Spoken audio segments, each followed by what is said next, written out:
If you're trying to scale an e-commerce brand to high 8 figures and 9 figures, then there's one statistic that should absolutely terrify you and keep you up at night. And that's the fact that around 80% of customers who purchase from you will never go on to make a repeat sale.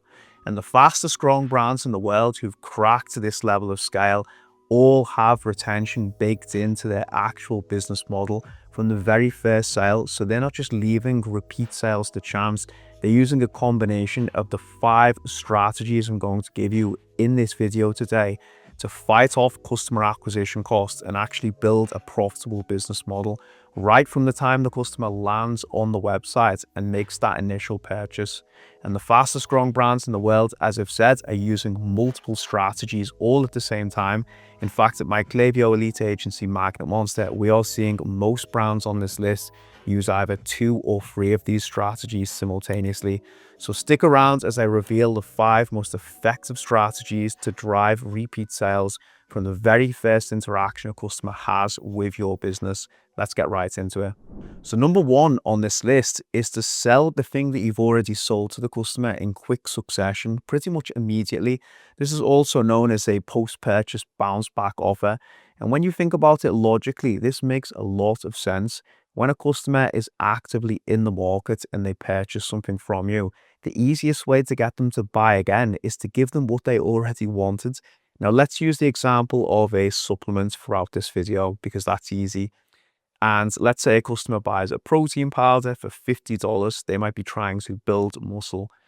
It's very easy to sell them the same thing based on what they're already actively in the market for. And let's say you go in with this post-purchase bounce back offer that they can buy another tub within a 48-hour time frame for $40. Why would they not take you up on that offer?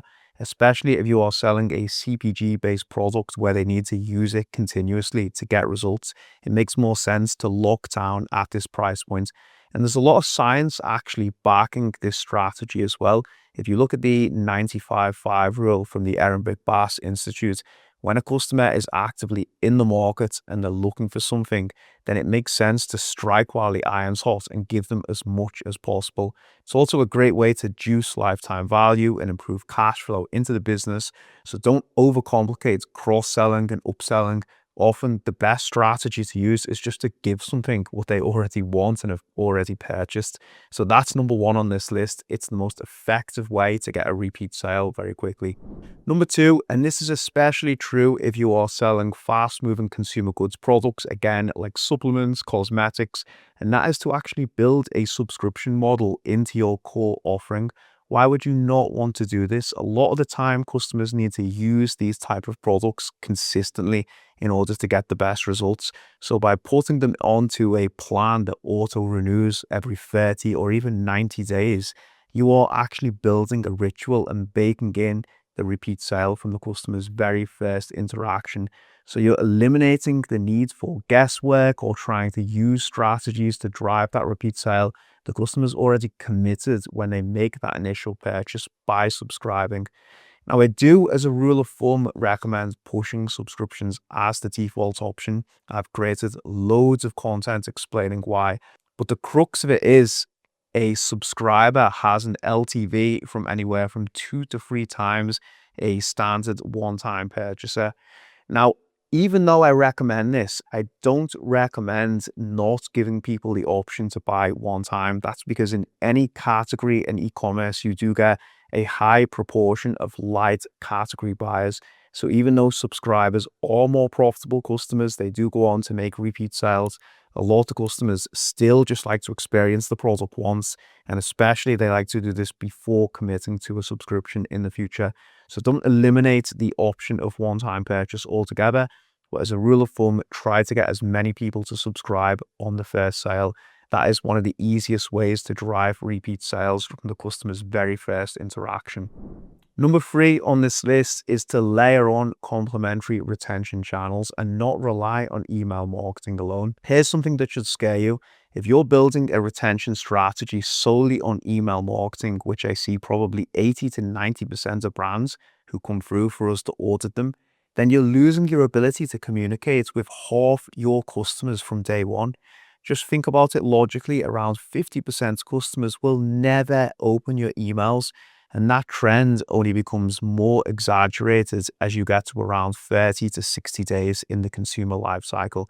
We've all purchased from a brand before, and then within 30 or 60 days, we've been bombarded with promos, or for whatever reason, we just disengage and unsubscribe, mark as spam, or we just don't read the emails. And if you're building a strategy solely around the first 30 to 60 days, only using email, then not only are you losing your ability to communicate with probably half of your customers, but you're also just accepting that you need to give up on that repeat sale post that period, because as mentioned, that's when engagement drops massively. So what you should be doing is layering on SMS, direct mail, and WhatsApp if you're in the EU or UK from the customer's very first interaction with you. That means in your post-purchase flows, in your win back, and also your campaigns, and then building a segmentation strategy around what channel that they're engaged on. Collect consent aggressively from the first purchase, and then layer on these additional touch points into your existing email strategy. You don't need to recreate a whole new strategy, just add additional touch points where you already have them through email. That's one of the most effective ways to drive repeat sales, is by reaching people where you can't communicate with them already. Number 4 on this list is super powerful. I've seen many brands that we've worked with over the years run this to great effect, and that is systemizing new product drops. Novelty is a huge driver of repeat sales, and so many brands overlook this. They spend a huge amount of money trying to do research and development and actually creating new products, when a lot of the time the easiest way to drive a repeat sale is by just releasing something like a new flavor of a bestseller, or putting a spin on an existing formulation just to upgrade it.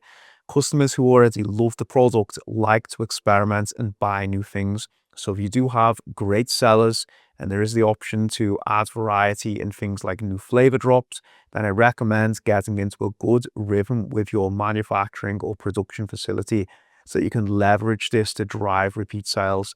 Build anticipation campaigns around it, run limited edition drops, scarcity. You have so many options to get your best customers to drive repeat sales over and over again. So many brands overlook the fact that novelty is one of the most powerful ways to get customers to buy again. So look at your existing catalog before you try and create new strategies. Sometimes this is the easiest way to drive repeat sales.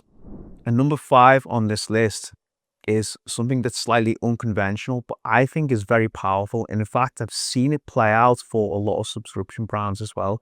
That is to put products in people's hands for free. Yes, for free. When you think about how much you are spending on Meta and Google, the cost per click, cost per acquisition, it's an astronomical amount.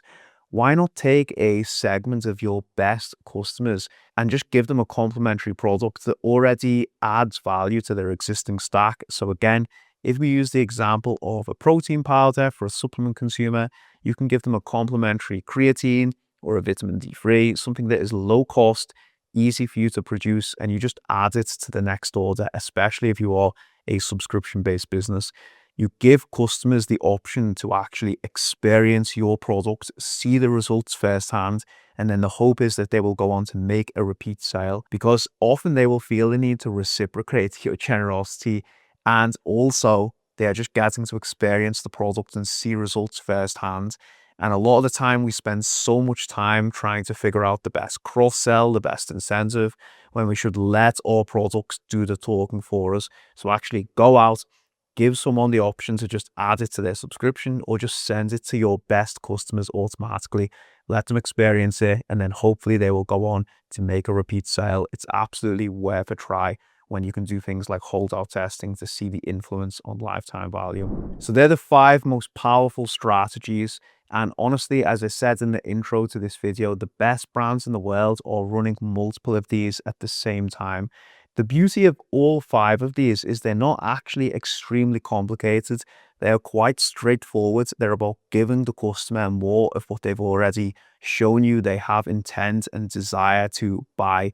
So leveraging one or multiple of these strategies will move the needle quite quickly, and the fastest brands in the world are getting into a good rhythm of running all of them in tandem together.